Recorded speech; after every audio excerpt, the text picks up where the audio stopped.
तेरा जलवा देखा तो दिल हुआ मिलखा, बड़ी तेज भागे रे मनमा इमोशन जागे रे, मनमा इमोशन जागे, मनमा इमोशन जागे रे, मनमा इमोशन जागे। एरोल आजमगढ़ से बड़ी खबर। क्षेत्र के फुरवलिया गांव निवासी देवेंद्र प्रसाद के इकलौते पुत्र अमित मिश्रा 37 एक भारतीय पार्श्व गायक, गीतकार, 22 आर्टिस्ट और लाइव परफॉर्मर हैं।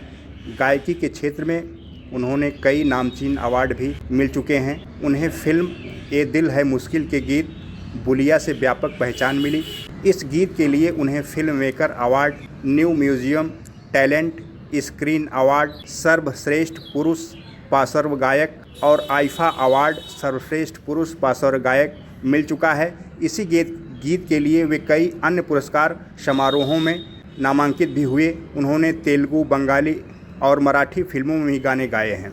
गायक अमित प्रकाश मिश्रा का पैतृक घर आजमगढ़ के अहरौला अंतर्गत फुलवरिया गांव में पड़ता है। सोमवार को अपने पैतृक गांव फुलवरिया पहुंचे अमित प्रताप मिश्रा पत्रकार वार्ता में उन्होंने अपने उपलब्धियों को शेयर किया। उन्होंने कहा कि मैं अपने इस पैतृक गांव फुलवरिया में भी ग्रामीण क्षेत्र में कुछ करना चाहता हूं और मेरी विचार हमेशा गांव से जुड़े हुए हैं। और जब उनसे उनकी पर्सनली लाइफ के बारे में पूछा गया तो उन्होंने एक शायरी से शुरुआत की। न तो कारवां की तलाश है न हम सफ़र की तलाश है। बताया कि उनका जन्म भी लखनऊ में हुआ और शिक्षा दीक्षा भी लखनऊ से ही हुई। वर्तमान में वह मुंबई, दिल्ली और लखनऊ तीनों जगह समय समय पर पहुंचते हैं। कहा कि अपने माता पिता और अपने इष्ट मित्रों के आशीर्वाद से मैं एक शिखर तक पहुंचा हूं और अब मैं अपने इस ग्रामीण समाज को भी कुछ देना चाहता हूं और इसलिए मैं खासकर इसी का एक अध्ययन करने गांव पहुंचा हुआ हूं। अब तक उन्होंने 150 से ज़्यादा सुपरहिट गाने गाए हैं। लगभग 18 भाषाओं में गाने गा चुके हैं। अमित मिश्रा ने Sony music, T Series, Tips music, Zee music के लिए गाने गा चुके हैं। उनके चचेरे भाई आजमगढ़ से कांग्रेस महासचिव सत्यप्रकाश मिश्रा ने बताया कि अमित बचपन से गाने का शौकीन था और वह इसी दिशा में आगे बढ़ा और आज एक कामयाबी के शिखर पर पहुंच चुका है। सॉरी मैं दस कंप्लीटली होके मैं हटवा दूंगा अगली बार। थोड़ा सा पर्सनली जिंदगी के बारे में बता दें। आपके साथ कौन कौन है, फादर, मदर और बाकी उसके साथ उसके अलावा? सर मेरी लाइफ में बहुत ही अच्छा से, इसके लिए मैं एक शेर बोल सकता हूँ। बिल्कुल बिल्कुल बोल सकते हैं एकदम। सर आपने जैसे आशीर्वाद दिया सर, घर जीवन को मैं अच्छे से संभालूं और माता पिता का भी ध्यान रखूं और अपने परिवार का ध्यान रखूं। एकदम एक वन लाइनर शेर है कि ना तो कारवां की तलाश है ना तो हम सफर की तलाश है।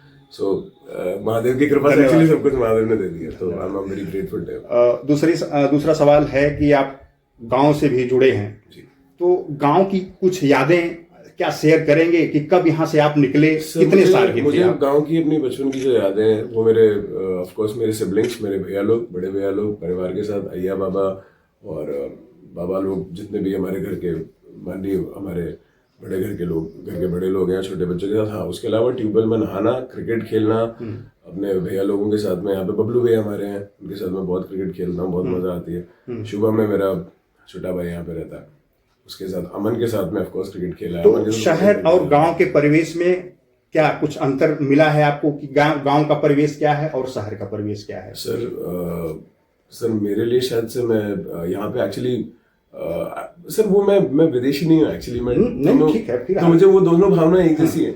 मतलब मैं जो हर शहर की अपनी तासीर होती है और जब मैं अपने पैतृक स्थान पे आता हूँ तो शायद से मुझे बहुत अच्छा लगता है। परिवेश में थोड़ा सा अंतर होगा ना? परिवेश में सर अंतर होगा, बट मैं एक्चुअली वही मैं कह रहा हूँ कि जब मैं पैतृक स्थान पे आता हूँ तो मैं अपने भावनात्मक पॉइंट पे आपको ये पॉइंट बोल रहा था कि यहाँ पे आता हूँ तो मेरी एक सोच उसके लिए एक अलग रहती है। आपकी सोच शहर के लिए अलग होगी, हर कोई अपनी तासीर जीता है। अभी तक मैं अगर लखनऊ की बात करूँ, फिर मैं मुंबई की बात करूँ सर, वैसे मैं एक बात बोलूँ इसमें सर, हर स्टेट में काम करने में ना सर अपनी फैमिली जैसा ही फील हो रहा होता है actually.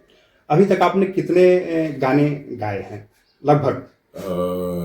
Sir I just send you the list for the same. आपको वो मैं आपको मेल आईडी पे मैं आपको फॉरवर्ड कर दूंगा। अच्छा, एक कोई गाना जो आपको बहुत बढ़िया लगा हो, थोड़ा सा गुनगुना दीजिए। थोड़ा सा गुनगुना दीजिए जो आपको बहुत अच्छा। एक्चुअली बिकॉज़ ऐसे कुछ क्रेडिट जो होते हैं ना एक्चुअली मिसिंग हो जाते हैं। कभी हम लोग कोई गाना बोलते हैं सर, उसमें पूरा लिस्ट होना चाहिए मेरा। नहीं, कोई गाना एक उसमें संपादक कौन है, उसके लेखक कौन है, ये चीज भूल जाते हैं ना सर हम लोग। तो नहीं, वो नहीं, जैसे कोई गाना आपको आपका फेवरेट रहा हो जो 2 लाइन सिर्फ गा दीजिए। सर एक मूवी आई थी, मूवी का नाम था दिलवाले, और वरुण धवन साहब के साथ पहला गाना गाने को मिला था। सर ये भैया साइलेंस प्लीज भैया।